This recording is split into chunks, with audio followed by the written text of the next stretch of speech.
controversy बढ़ी बढ़ी चली जद्वारा कि यात्रा अनुष्ठान पर प्रभाव पड़ू आपण कही रखा चाहिए बापा चली जावा परे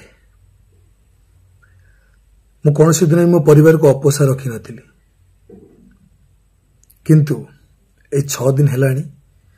मो घरे परिस्थिति आदौ ठीक ना से मो परिवार पाई ए कंट्रोवर्सी को एठी वाइंड अप करबा पाई नमिता मैडम मुन्ना भाई एवं स्वप्नमल अनुष्ठान में कार्य कर समस्त लेबर एंड टेक्नीशियन भाई मान पाखरे आर्टिस्ट भाई मान पाखरे मु क्षमा प्रार्थना करुछि एवं ओडिशा यात्रा दर्शक